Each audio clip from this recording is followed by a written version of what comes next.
The Cursed Princess. In the heart of a long-forgotten kingdom, there once lived a princess named Rajkumari Anaya.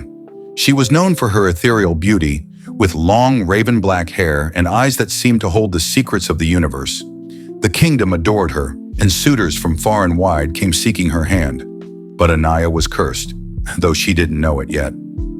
The curse begins. On the night of her 21st birthday, a grand celebration was held in the royal palace. The air was filled with music, laughter, and the clinking of golden goblets. But amid the festivities, an old woman with tattered clothes and hollow eyes appeared before the king. "You have forgotten the sins of your ancestors," she hissed, pointing a gnarled finger at the throne. "And now the price must be paid." The guards moved to seize her, but with a whisper the torches dimmed, and an unnatural coldness spread through the hall. Before anyone could react, the woman vanished, leaving behind only a chilling prophecy. "On the night of the red moon, the princess shall rise again, but not as she is. She will walk the land, cursed and bound to the sins of her bloodline, and none shall escape her wrath." The transformation. At first, nothing happened. Days passed, then weeks. The prophecy was slowly forgotten, until the night of the red moon. Anaya awoke to an unbearable pain coursing through her veins. Her body convulsed, her skin turning deathly pale. Her once radiant eyes turned black, and a sinister smile curled upon her lips. She was no longer just a princess. She was something else, a Chudale. Her father, the king, rushed into her chamber upon hearing her blood-curdling screams, only to find his beloved daughter standing at the window, gazing at the blood-red moon. Her feet no longer touched the ground, and her fingers had grown into long, claw-like talons. She turned to him, her voice an eerie whisper. "Father, you should have listened." And with that, she vanished into the night. The haunted forest. For years, the kingdom suffered. People spoke of a shadowy figure roaming the forests, luring men with a haunting melody. Those who followed the voice were never seen again. Villagers whispered stories about her, claiming she would appear at their windows, her blackened eyes peering in, waiting for the right moment to strike. One fateful night, a group of travelers decided to test the legend. Armed with torches and swords, they ventured into the cursed forest. The deeper they went, the more the air thickened with an unnatural silence. Then they heard it, a soft, melancholic tune drifting through the trees. One by one, the men disappeared. Their screams echoed through the darkness before being abruptly cut off. The last remaining traveler stood frozen in terror as he saw her. Anaya, standing under the blood moon, her feet hovering above the ground. Her smile was unnerving, her lips stained with the blood of her latest victim. "You should not have come," she whispered. The man ran, but he never made it out of the forest. The never-ending curse. To this day, the forest remains untouched. The kingdom was abandoned, its walls crumbling under the weight of an ancient curse. And on nights when the moon turns red, if you listen closely, you can still hear her song, the song of a princess turned into a Chudale, forever bound to her fate. And if you ever see a woman standing alone in the dark, humming a sad tune, run. The return of the cursed princess, centuries past. The kingdom of Vardhana was now nothing more than ruins buried under the weight of time. The once magnificent palace stood in shambles, its corridors filled with whispers of the past. Few dared to venture into the cursed land, for the legend of Rajkumari Anaya, the Chudale, was still told in hushed voices. But greed is a powerful force. A team of archaeologists, led by Professor Arjun Mehta, arrived at the ruins, determined to uncover the secrets of the lost kingdom. They believed the stories of the cursed princess were mere superstition, a myth crafted by terrified villagers. But they were wrong. The unearthed grave. As the team set up their camp, a young archaeologist named Ria discovered something unusual, a stone slab with ancient inscriptions. She carefully brushed off the dust, revealing the words, "She sleeps beneath, but the red moon shall awaken her again." A cold shiver ran down Ria's spine, but she dismissed it as paranoia. The team continued digging, unaware that they were disturbing something that should have remained buried. By nightfall, they unearthed a massive iron coffin, bound in chains. Professor Arjun, filled with excitement, ignored the uneasy glances exchanged among his team. He ordered them to open it. The moment the lock was broken, a piercing scream erupted from within, shaking the very ground. The air turned icy, the torches flickered, and an unseen force extinguished all light. Then, silence. The awakening Rhea, breathless with fear. The curse spreads. Months passed after the disappearance of Professor Arjun's team. Their families searched, the government sent investigators, but no trace of them was ever found.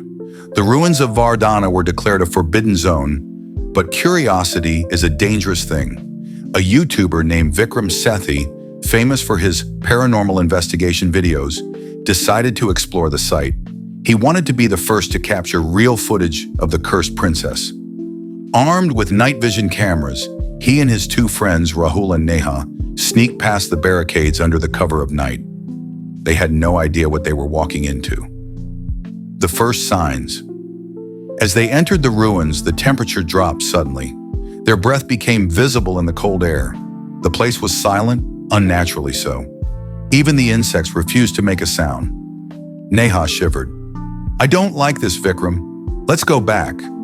But Vikram was too excited. He switched on his camera and whispered to his viewers, "We are standing inside the cursed ruins of Vardhana. If the legends are true, we might just see the Shudale tonight." A sudden rustling sound came from behind them. Rahul swung his flashlight around, but there was nothing there. Then Neha screamed. They turned to find her staring at the wall of an ancient temple. There, carved into the stone, was a fresh message in an unknown language, still dripping as if written in blood. And then a whisper drifted through the air. "Why have you come?" The first death panic set in. The three ran toward the exit, but the ruins had changed. The pathways twisted unnaturally, leading them deeper instead of out. Vikram's GPS showed they were moving in circles. Then Rahul was yanked into the darkness. His scream echoed through the ruins, then silence.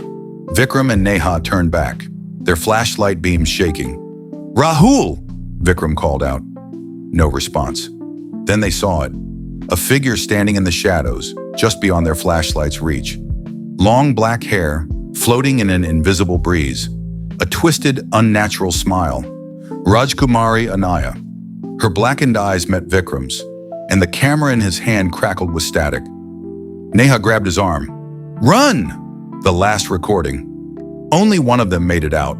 Neha was found the next morning, wandering the outskirts of the ruins, her clothes torn, her eyes wide with terror. She was unable to speak, only whispering the same words over and over again. "She is awake! She is awake! She is awake!" Vikram's camera was recovered near the entrance. Authorities played the footage. It showed Vikram running, his heavy breathing filling the speakers.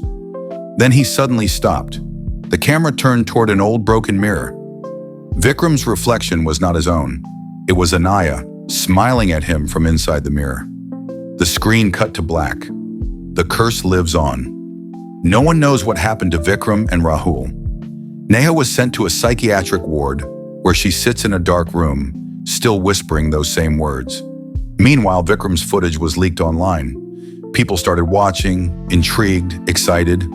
And then, strange things began happening. Those who watched till the end reported hearing whispers at night. Some claimed to see a woman in their dreams, standing at the foot of their bed. A few even vanished without a trace. And on the night of a red moon, if you stare into a mirror for too long, you might see her smiling back at you. The mirror's curse. Vikram's leaked footage became an urban legend. Paranormal enthusiasts and thrill seekers watched it, believing it was just another internet hoax. But then people began disappearing. It started with a man, Verma, a college student. His roommate reported hearing him talking to someone in his room at 3 a.m. The next morning, a man was gone. The only thing left behind was his laptop, still playing the last frame of Vikram's footage. The mirror with Anaya smiling inside it. Soon others vanished. Each one had one thing in common. They had watched the footage till the end. And then reports of haunted mirrors began to surface. The whispering glass. A famous paranormal researcher, Dr. Raghav Kapoor, decided to investigate. He had a theory. Anaya's curse had spread beyond the ruins. It had latched onto the video, turning it into a portal for the Shudale to hunt new victims. Dr. Kapoor set up an experiment. He played Vikram's footage on a screen, placing a large antique mirror in front of it. He believed the mirror would act as a gateway to communicate with the entity. At exactly 3:15 a.m., the temperature in his lab dropped sharply. The camera caught a faint whispering sound, but no one was there. Then the mirror's surface began to ripple, like disturbed water. And then, a pale hand emerged from inside it. The research team screamed as the hand gripped the mirror's edge. Followed by a face, Anaya's face. Her black eyes locked onto the camera, her lips twisting into a knowing smile. The screen went black. The researcher's fate.